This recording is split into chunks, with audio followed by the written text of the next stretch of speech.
Schefter, Pat McAfee Show, live. And what he just dropped has the entire NFL wide open. A Dallas Cowboys wide receiver, 25 years old, Pro Bowl, second-team All-Pro, 93 receptions, 1,429 yards, 9 touchdowns last season. Unhappy, has not signed his $27.3 million franchise tender, and Washington has the exact capital to steal him from Jerry Jones. In the same division, while that bomb is going off, Fox Sports just dropped the Commanders 4 spots in their post-draft power rankings. Ralph Vacchiano has a specific and painful argument about what this team passed on in the 3rd round.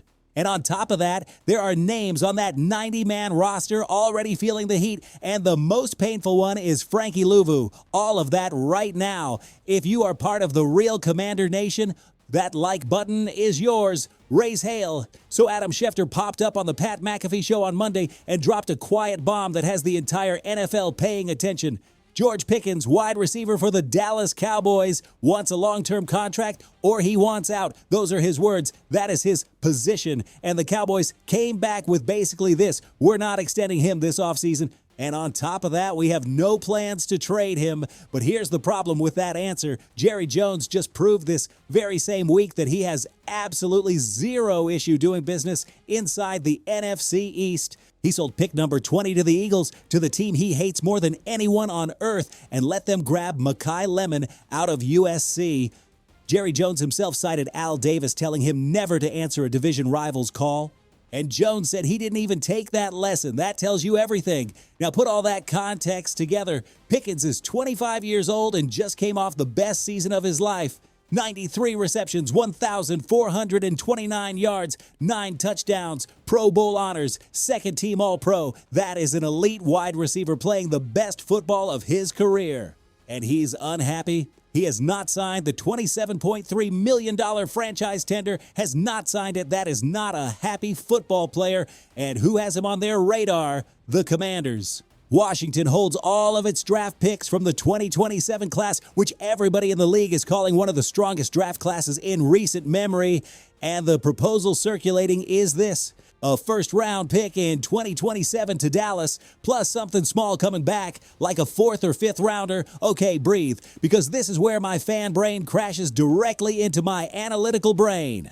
And I'm going to give you both sides. The case for it: Jaden Daniels needs weapons right now, not in 2 years, in 2026. He came back from injury, went through a 5-12 season. And if this team doesn't bounce back, Dan Quinn is going to start feeling the heat real fast. Terry McLaurin is still one of the best receivers in this game, but he cannot carry the offense alone. And Pickens lined up next to McLaurin. Bro, that is a problem for every cornerback in the NFL. 2 first-tier receivers, Jaden Daniels with space, with timing, with real options. That changes the ceiling of this offense completely. Pickens is 25. He's not a project. He's not a promise. He's a proven player with the physical tools to take over games: size, speed, hands. When he's locked in, he wins at every level of the field the same way top 5 draft picks do at receiver.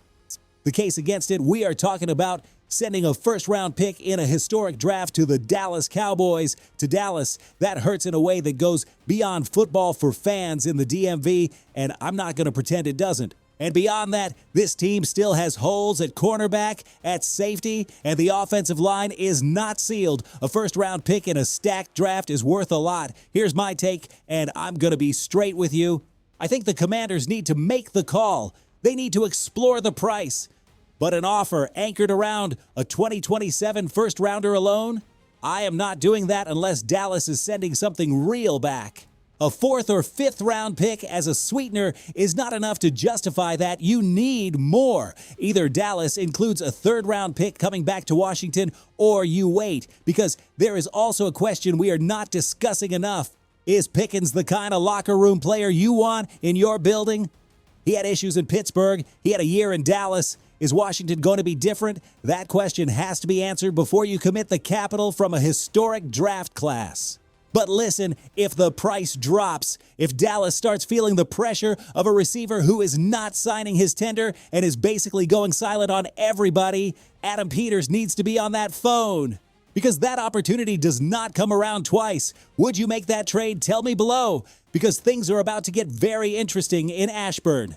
And while part of the fan base was celebrating the draft, Somebody over at Fox Sports was putting together a power ranking that hit the Commanders like a bucket of cold water, 4 spots down, after a draft that plenty of people called a good one. How? Ralph Vacchiano was direct and he was sharp about it. The Commanders fell 4 places in his post-draft rankings, and the argument, as much as it stings, is not one you can simply wave away. The central criticism is this: Dan Quinn fell in love with Sonny Styles. And that is fine. Styles is an exceptional talent, but what this team needed most urgently was offensive playmakers, and Washington walked out of draft weekend with 2 defensive picks and 4 offensive ones. After weeks of pre-draft narrative suggesting they would go heavier on defense, the 3rd round is where the most eyes landed. The Commanders selected Antonio Williams out of Clemson, very polished route runner, very refined technician out of the slot, and that is fine on paper. But there is a list of names that were still available when Washington made that call. Ted Hurst, Malachi Fields, Caleb Douglas, Jacoby Lane, Chris Brazzell II, all of them with more immediate impact potential and more big playability than Williams brings to the table. Williams does not have that explosive factor. He is not the boundary receiver X that this team needs on the opposite side of McLaurin.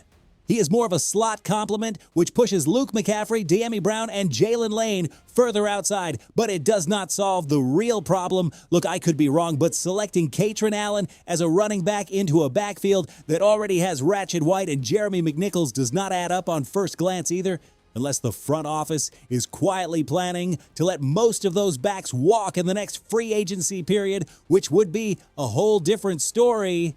But if the plan is to keep the majority of the room, that is a 4th tailback eating snaps that could have addressed a more pressing need. And then, in round 7, a quarterback, Athan Kaliak-Manis, with cornerback and safety still unaddressed at that point of the draft. That raised eyebrows across the board. So does Fox Sports have a point?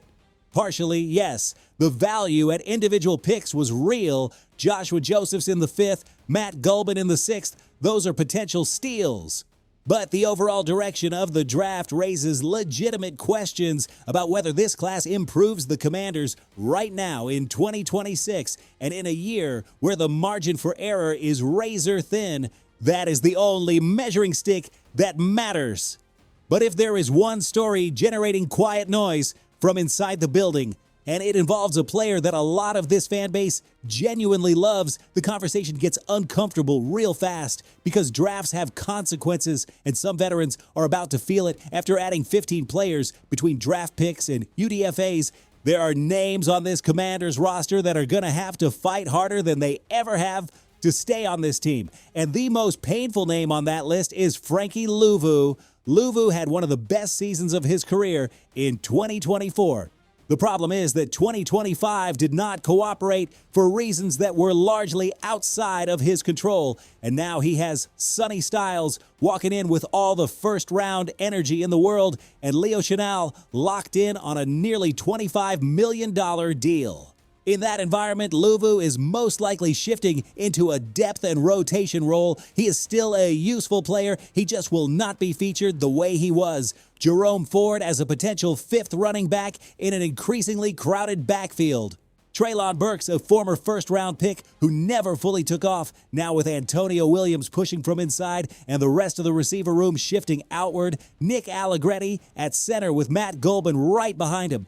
And Sam Hartman, who now has to split reps with Kaliak-Manis at the back end of the depth chart. This is roster-building reality in the DMV. For the team to get better, somebody has to give ground. And in Washington in 2026, these are the 5 guys who will be giving it. How they respond between now and training camp will tell us everything. Is not slowing down, y'all. The Commanders are in the middle of a real-time identity reconstruction, and every single move has consequences we're going to feel in September. George Pickens, the open roster spot, the power ranking slide, Luvu on the bubble. All of it is connected. All of it matters. If this city wants to get back to the top of the NFC East, Adam Peters cannot blink.